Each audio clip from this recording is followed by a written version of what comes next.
ఈ రాత్రి మరొకటి చేయాలని పరిశుద్ధాత్ముడు గుర్తు చేస్తున్నాడు.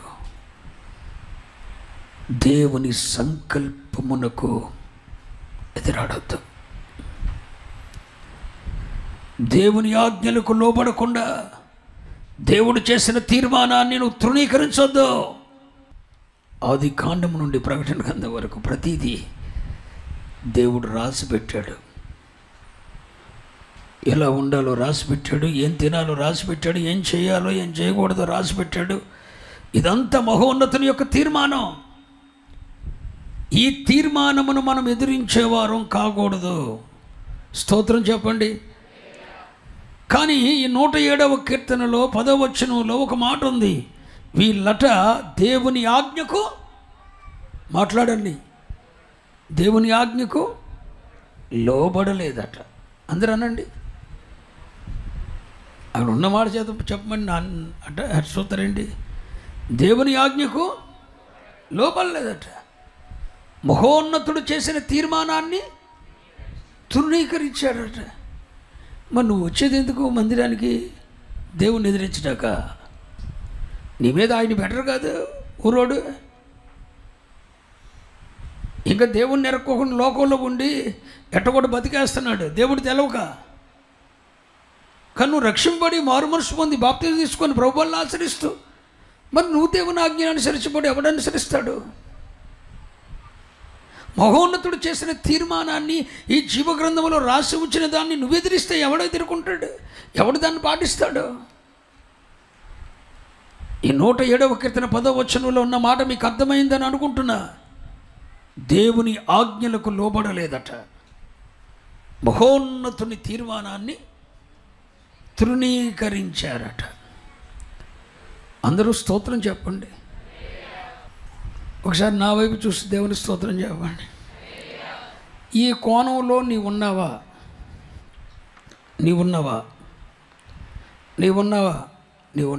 పరీక్షించుకో. ఏ విషయంలోనైనా దేవుని సంకల్పాన్ని ఎదిరిస్తున్నారేమో, ఏ విషయంలోనైనా దేవుని ఆజ్ఞలను పాటించటం లేదేమో, దేవుని సంకల్పాన్ని ఎదురాడుతున్నారేమో. ఒకవేళ ఎదురాడితే నష్టం ఎవరికో కూడా మీతో చెప్తాను. ఈ 107వ కీర్తన 10వ వచనంలో దేవుని సంకల్పమును ఎదురాడిన మనిషి ఉన్నాడు. తత్ఫలితం ఏం జరిగింది? 11వ వచనం. బాధ చేతను ఇనుప కట్ల చేతను. ఏంటి? బాధ చేతను ఇనుప కట్ల చేతను బంధింపబడిన వారై చీకటిలోను మరణాంధకారములోను నివాసం చేయవలసి వచ్చిందట. హలో, అర్థమైందా నేను చెప్పింది? ఎప్పుడైతే దేవుని ఆజ్ఞలకు లోబడలేదో ఈ మనుషుడు, దేవుడు చేసిన తీర్మానాన్ని తృణీకరించాడో, దేవుడు చెప్పింది చేయకుండా ఆయన మనసుకు నచ్చిందల్లా చేయటం మొదలుపెట్టాడో, తత్ఫలితం వచ్చింది ఏంటి? 11వ వచనం. బాధ చేత అనండి. బాధ తన పట్ల. ఇంకా తర్వాత వచ్చిందేంటి? బాధ చేత కట్ల చేత బంధింపబడిన వారై చీకటిలోను మరణాంధకారములోను నివాసము చేయవలసి వచ్చిందట. అంటే అతని నివాసం ఎక్కడుంది ఇప్పుడు? బాధల మధ్య. అతని నివాసం ఎక్కడుంది? చీకటిలోను మరణాంధకారంలోను. బ్రతుకులో నెమ్మది లేదు. బ్రతుకంతా చీకటే. బ్రతుకులో వెలుగు చాడలు లేవు. మరణాంధకారం. అనుక్షణము బాధ, అనుక్షణము చీకటి, అనుక్షణము గాఢాంధకారం. అంటే తన జీవితం మొత్తంలో వెలుగు జాడలే కనబట్టలేదు. మరణ అంధకారం, చీకటి, మరణాంధకారం, బాధ ఉన్న చోట్ల నివాసము చేయవలసి వచ్చిందట. బాబోయ్, అది ఎలాంటి విషయం? బాధ, చీకటి, మరణాంధకారం ఉన్న చోట నివాసము చేయవలసి వచ్చిందట. అంతేకాదు 12వ వచనం, ఆయన ఆయాసము చేత కృంగచేసెను. నెక్స్ట్ ఏంటి? ఆయాసం.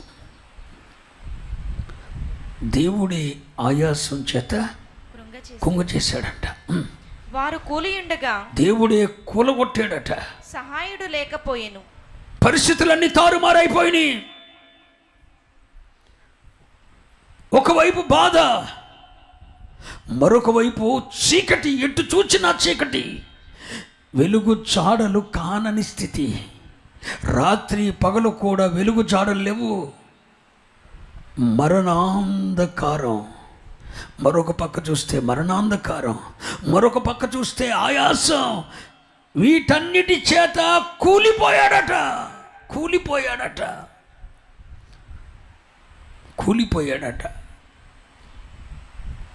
నెక్స్ట్, కష్టకాలమందు వారు యెహోవాకు మొరపెట్టిరి. ఇప్పుడు 18వ వచనం కూడా చూడండి. భోజన పదార్థములన్నీయు వారి ప్రాణమునకు అసహ్యమగును. భోజన పదార్థాలన్నీ వారి ప్రాణమునకు అసహ్యమైపోయినాయి. వారు మరణ ద్వారములను సమీపించారు. పిల్లలారా, ఒక్క మాట కూడా నేను బైబిల్లో నేను చెప్పట్లేదు. ఎప్పుడైతే మనుషుడు దేవుని ఆజ్ఞలకు లోబడక మహోన్నతుడు చేసిన తీర్మానాన్ని తృణీకరించినందుచేత చుట్టూ బాధ, చుట్టూ చీకటి, చుట్టూ మరణాంధకారం, జీవితమంతా ఆయాసం, సమస్యలతో కూలిపోయిన పరిస్థితి,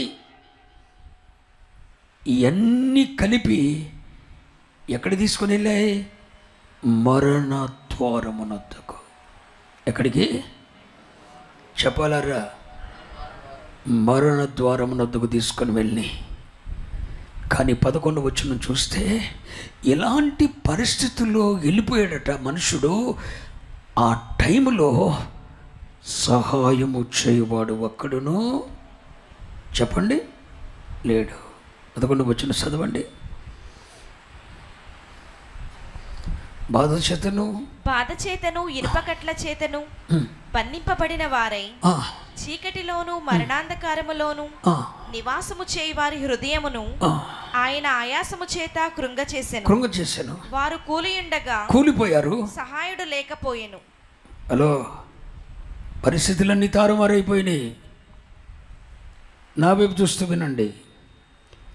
పరిస్థితులన్నీ తారుమారైపోయినాయి. ఒకటి గుర్తుంచుకో బిడ్డ, ఈ రోజు ఉన్నట్టు పరిస్థితి రేపు ఉంటుందని మాత్రం అనుకోవద్దు. ఈ రోజు ఉన్నట్టు పరిస్థితి రేపు ఉంటుందని అనుకోవద్దు. ఈ రోజున్నట్టు పరిస్థితి రేపు ఉంటుందని అనుకోవద్దు. మరలా చెప్తున్నా, ఈ రోజున్నట్టు రేపు పరిస్థితి ఉంటుందని అనుకోవద్దు. ఈరోజు సంపాదించినట్టు రేపు సంపాదిస్తామని అనుకోవద్దు. ఈరోజు నీ శరీరం సహకరించినట్లు రేపు సహకరిస్తుందని అనుకోవద్దు. ఈరోజు నీ ఇంటి వారు నీకు లోబడినట్లు రేపు లోబడతారని అనుకోవద్దు. ఈరోజు సమాజం నిన్ను గౌరవిస్తున్నట్టు రేపు గౌరవిస్తుందని అనుకోవద్దు. ఈరోజు నీ భార్య నిన్ను చూస్తుందని రేపు నిన్ను చూస్తుందని అనుకోవద్దు. ఈరోజు నీ ఇంటి వారు నీ పిల్లలు నీకు సాగిలపడుతున్నారని రేపు సాగిలపడతారని అనుకోవద్దు. పరిస్థితులు చిటికలో మార్చబడతాయి. దేవుని సంకల్పాన్ని నిరాకరించాడు ఈ మనుషుడు. దేవుడు ఆజ్ఞలకు లోబడలేదు. బలముంది, ధనముంది, పనులన్నీ సఫలీకృతం అవుతున్నాయి, నేను పట్టింది బంగారం అవుతుంది అనుకున్నాడు. ఒక్క ఆజ్ఞకు, దేవుని ఆజ్ఞకు లోబడలేదు. మహోన్నతుడు చేసిన తీర్మానాన్ని తృణీకరించాడు. దేవుడు చేయొద్దన్న దాన్నల్లా చేశాడు. ఒక్కటి దేవుడు చెప్పింది చేయలే. ఆదివారం మాత్రం ఆరాధనకు వస్తాడు, రూపాయి కానుకేసేస్తాడు, 10 రూపాయలు, 50 రూపాయలు, 100 రూపాయలు, తన స్థాయిని బట్టి 10,000 వేసేస్తాడు, వెళ్ళిపోతాడు, అంతే. దేవుని ఆజ్ఞలకు ఒక్కటి కొల్లోబడ్డావు. ఎలా జీవించమని ప్రభువు చెప్పాడో అలా జీవించడు. మహోన్నతుడు చేసిన తీర్మానాన్ని తృణీకరించాడు. చుట్టూ బాధ, చుట్టూ చీకటి.